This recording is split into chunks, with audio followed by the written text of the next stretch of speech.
सबको? Yes, ma'am. मैंने syringe में मैंने पानी भरा ना, बूंद बूंद करके गिर रहा है पानी। अब ये बता, ये जो सिक्का है, एक 5 का सिक्का, एक 2 का, एक छोटा बड़ा, किसी भी सिक्के के ऊपर पानी की कितनी बूंद आ सकती है? अंदाज बता। 5, 10, 20, 25 कितनी आ सकती है सिक्के में पानी की बूंद? हाँ, तुम बताओ, तुमको क्या लगता है? 10, तुम बताओ। बोला बोल। 12, 13 और 15। अब मैं बोलूँ नहीं ज्यादा आएगी तो लगभग कितनी आ सकती है? 20 आ सकती है ना? चलो देखते हैं कितनी आती है ना। अब हम इसको थोड़ा सा देखो, यहाँ पे ध्यान से देना। पहले 5 के सिक्के में गिनना, 1, 2, 3, 4, 5, 6, 7, 8, 9, 10, 11, 12, 13, 14, 15, 16, 17, 18, 19, 20, 21, 22, 23, 24, 25, 26, 27,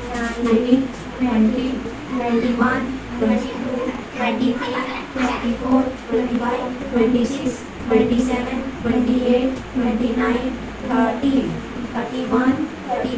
33, 34, 35, 36, 37, 38, 39, 40, 41, 42, 43, 43 आ गई। सोचो, छोटा सिक्का था ना। अब एक और सिक्का इसमें देखते हैं, और कोई हिलाना नहीं ना, एकदम धीरे धीरे। अभी भी है खैर पानी इसमें। चलो इसमें देखते हैं इसमें कितना आएगा। 2 का सिक्का थोड़ा बड़ा रहता है ना। 1, 2, 3, 4, 5, 6, 7, 8, 9, 10, 11, 12, 13, 14, 15, 16, 17, 18, 19, 20, 22, 23, 24, 25, 26, 27, 28, 29, 30, 31, 32, 33, 34, 35, 36, 37, 38, 39। इसमें भी लगभग उतना ही आया। इसमें कितना आया था? 43।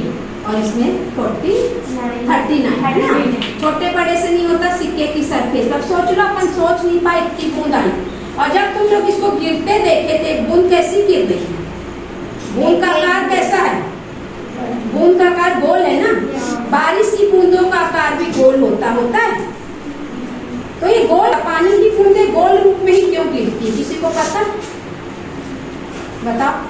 पानी की बूंदें गोल रूप में ही गिरती, चाहे बारिश हो चाहे कुछ, गोल ही बनता है। तो क्या होता है, जब तुम लोग साबुन में झाग देखते तो बड़े बड़े बुलबुले बनते ना, गोलाकार या बुलबुले होते, आयताकार या त्रिभुजाकार या वर्गाकार नहीं होते, गोल ही होते। वो क्यों होते हैं ऐसा? किसी को पता है? सोच सकते हो क्या है? हमारे दैनिक जीवन में सब चीजें बहुत काम आती हैं। जब हम लोग नहा कर आते हैं तो देखे हुए लड़कों के तो बाल छोटे होते पता नहीं चलता, लड़कियों के अगर बाल लंबे पूरे से चिपक जाते हैं। और जब कब लहराएंगे? जब पूरे सूख जाते हैं, झटकाएंगे, हेयर ड्रायर से सुखाएंगे, तब लहराते हैं ना, एकदम चिपक जाते हैं। जब हम पेंटिंग का ब्रश करते हैं तो शुरू में ब्रश कैसा रहता है? फैला हुआ। और जब हम पानी से निकालते हैं तो पूरे ब्रश के रेसे आपस में चिपक जाते हैं ना। ऐसा क्यों होता है? कभी सोचते हो क्या है इसके पीछे का सिद्धांत? नहीं सोच सकते। इसके पीछे का सिद्धांत है पृष्ठ तनाव। तो चलो आज मैं तुम लोगों को पृष्ठ तनाव के बारे में बताती हूँ। पृष्ठ तनाव होता क्या है? ये आ जाता है। पृष्ठ तनाव किसमें होता है? द्रव में। बैठो सब, मैं अच्छे से समझा दूँ। जैसे हम कोई द्रव को इसमें भरे, ठीक है, ये द्रव यहाँ तक भरा है, तो ये जो द्रव यहाँ तक भरा है तो सब बहुत सारे कण होते हैं द्रव में, सबको पता है। जो सतह में जो कण है, यहाँ का अगर मैं कण की बात करूँ या दूसरे, तो देखो इसमें सब जगह से चारों तरफ कण अपनी तरफ बल लग रहा है इसमें, है ना। कणों के बीच बल लगता है, उसको संसंजक बल बोलते हैं। एक ही प्रकार का पानी भरा है इसमें, एक ही प्रकार का द्रव, चाहे मिट्टी तेल हो, चाहे पानी, चाहे दूध, एक ही प्रकार का कण। तो एक ही प्रकार के कणों के बीच जो बल लगता है उसको बोलते हैं संसंजक बल ना। तो चारों तरफ से इस पे बल लग रहा, सारे कण इसको आकर्षित कर रहे हैं, तो परिणामी बल क्या हो गया? शून्य। चाहे मैं यहाँ कर लूँ, चाहे मैं यहाँ कर लूँ, चाहे मैं यहाँ कर, चाहे यहाँ कर, सब तरफ से बल लग रहा है। लेकिन जब हम सतह की बात करते हैं, मान लो यहाँ पे कोई कण है, यहाँ पे कोई कण, तो देखो यहाँ पे जो बल लग रहा है, लेकिन यहाँ पे तो ऊपर कोई बल नहीं, लगाने को कोई कण ही नहीं है, सतह खुली ना, स्वतंत्र है। कोई भी द्रव, जैसे गिलास में ही देख लो, द्रव का जो गिलास ऊपर तक भरा, जो ऊपर की सतह में कण होंगे उनके ऊपर तो दबाव डालने को, आकर्षित करने को कोई सतह नहीं है, पानी नहीं है, द्रव नहीं है। तो ऊपर के जो कण होते हैं इनमें कहीं से आकर्षित करने के लिए ऊपर सतह पर कोई कण नहीं, तो इस सतह को क्या बोलते हैं? स्वतंत्र सतह। क्या बोलते हैं? स्वतंत्र सतह। तो ये बल क्या हो रहा? आकर्षण बल नीचे क्यों लग रहा है? ऐसे खींच जाएगा, ये खींचेगा, और हर कण अगर ऐसे खींचेगा तो सतह ऐसे बन जाती है। ऐसा लगता है कि कोई इसको ऐसे खींच रहा है, क्योंकि आकर्षण नीचे की तरफ आ रहा है ना, तो खींच रहा है। तो एक तनाव बन जाता है, ऐसा लगता है प्लास्टिक की झिल्ली बन गई, रबड़ की झिल्ली बन गई सतह पर। इसी को क्या बोलते हैं? पृष्ठ तनाव। क्योंकि सिर्फ सतह पर होता है। कहाँ होता है? सतह पर। यहाँ पे कहीं पे भी नहीं होगा, क्योंकि यहाँ पे क्या होता है?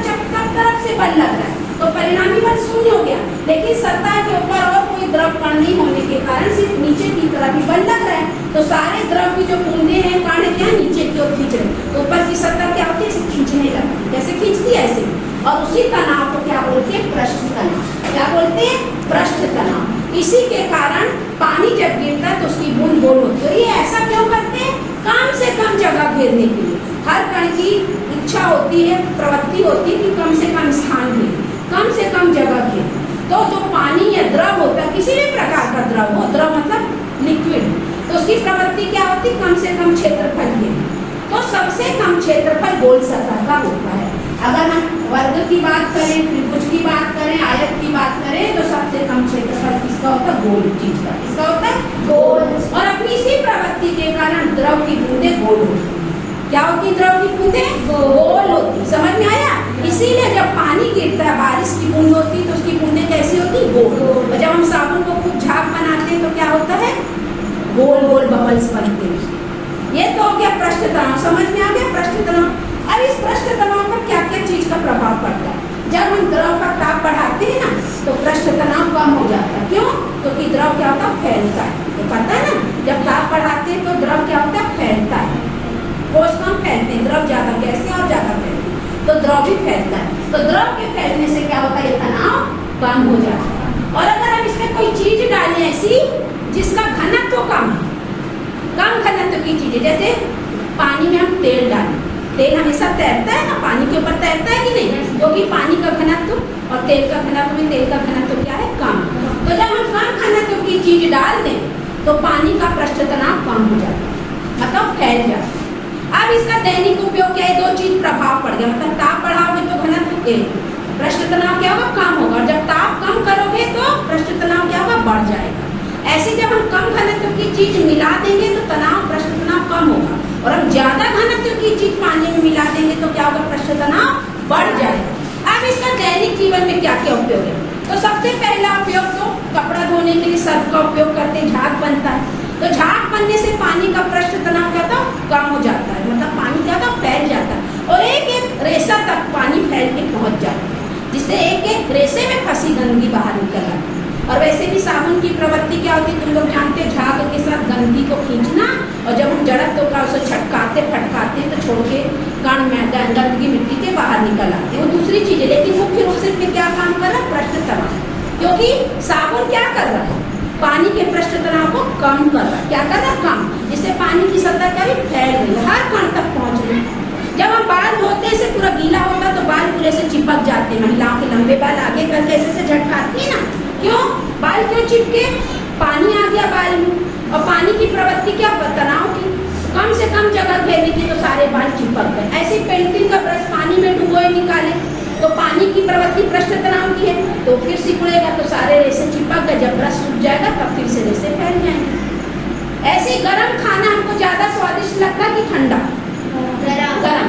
तो गरम करने से क्या होता है? पृष्ठ तनाव कम होता है, तो क्या होता? फैल जाता पूरी जीभ में। अपन जानते हैं जगह जगह अलग अलग स्वाद कलिका है ना पूरी जीभ में, और जब खाना पूरी जीभ में फैलेगा पूरा ऐसे, तब तो स्वाद आएगा।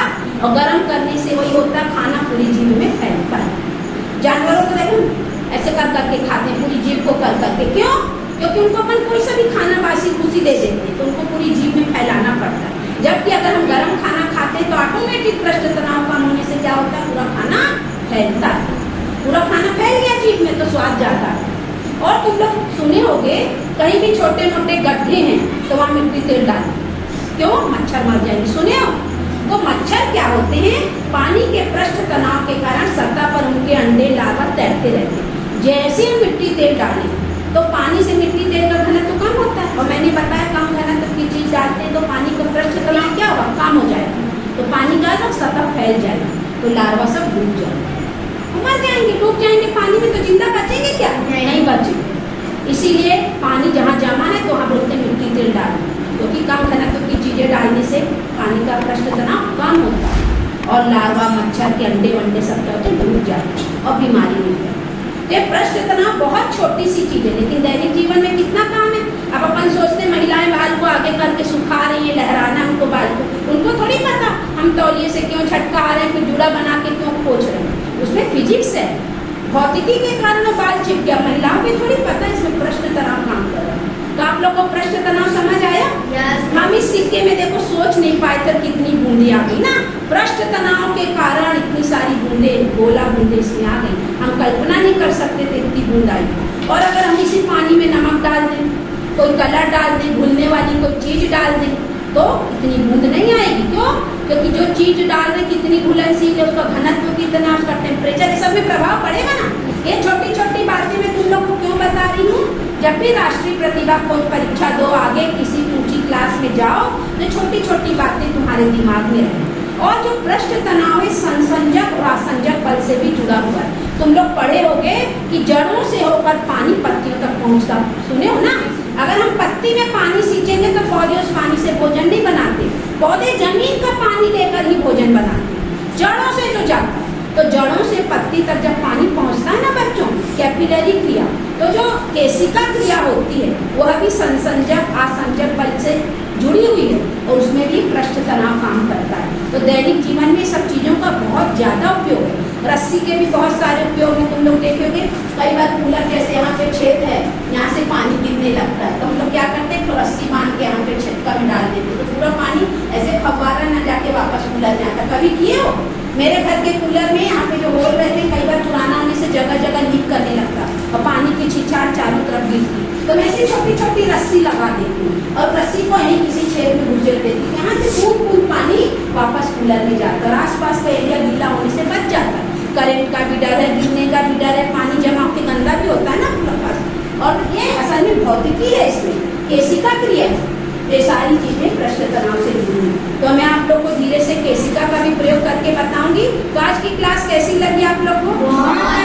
समझ आया? एक कॉन्सेप्ट क्लियर हुआ? Thank you.